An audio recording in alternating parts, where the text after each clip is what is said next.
the Chase Thomas Podcast, for people who have nothing but time to kill. This afternoon, announcing it on Paul Feinbaum on ESPN this week. So big time there, but Tennessee gets their offensive tackle. So he announced like he had hats on the table? And he pulled out a helmet. So, but he had like a ceremony with hats on the table. No. It No? was just an interview, and then he pulled out and he announced he was going to I've seen ET. that before. A guy's committed and he has an announcement. Like, wait, aren't you committed already? Okay. Yeah, no. He did pull out the helmet though and dropped it on the desk.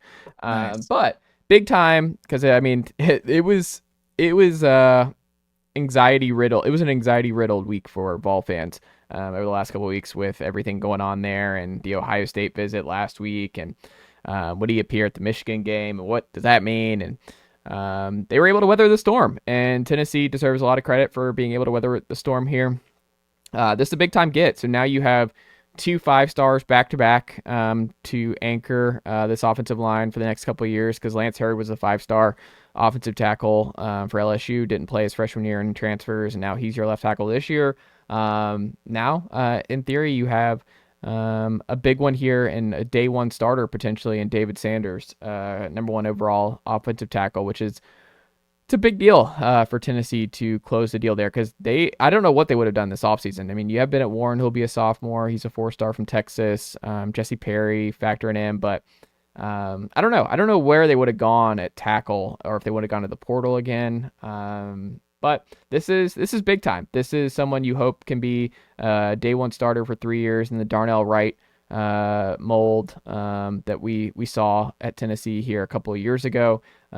He was obviously a top 10 pick with the Bears 2 years ago and doing well up in Chicago. But it was by and large a big day. You lose Shady Hayward at the end, safety, 4-star safety. He ends up at Florida.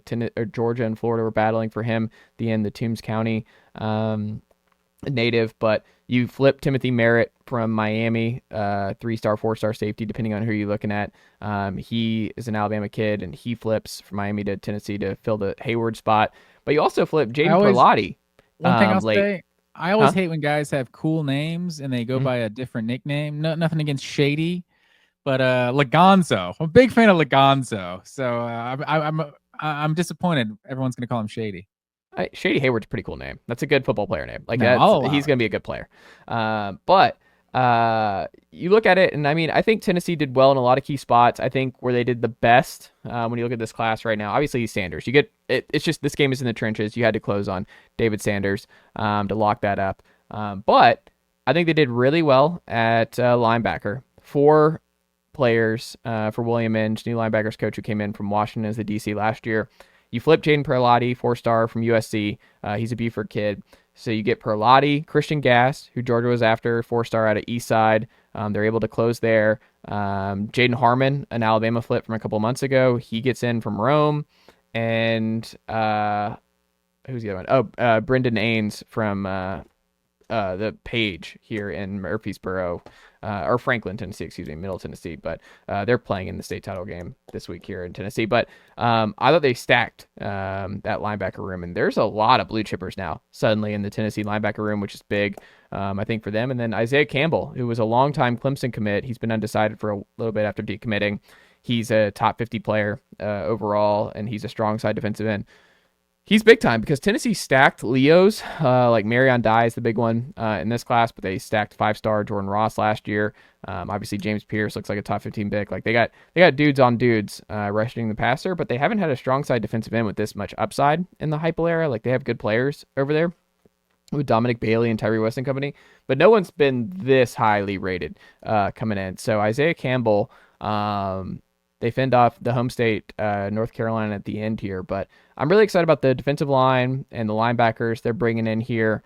Tight ends, Desan Brame and Jack Van Dorselaer, 2 4-stars. They needed to get younger and add some young talent because they've been living in the portal at tight end for the last couple of years. So they needed to start bringing in some guys out of high school. And I think both should be really interesting to follow. And then Dwayne Morris, 3-star running back from USC, who's also he's the powerhouse here in Murfreesboro at Oakland.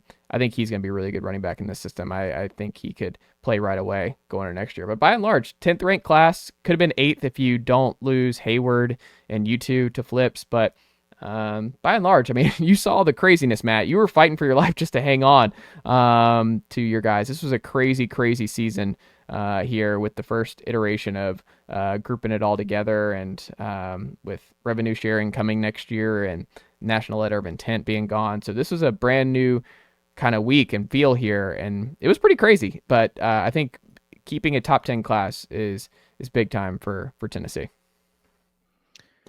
Does it worry you? And it is a really good class. Does it worry you that Tennessee's sitting in that kind of Mark Richt recruiting territory? That 10th class sounds great, but the portal can kind of balance that out. You get different guys and everything, but 10th class sounds really good until you realize it's the 7th ranked class in the SEC, and it's like, damn, that's 7th in our conference. It's tough to consistently kind of. It's top half of the conference though. There's 16 teams now. It's still top end, but look in front of them. It's like you're competing. Hey, look at. I don't think it's it's hard. Tennessee. So 7 of their recruits came from Georgia, 7 from Tennessee.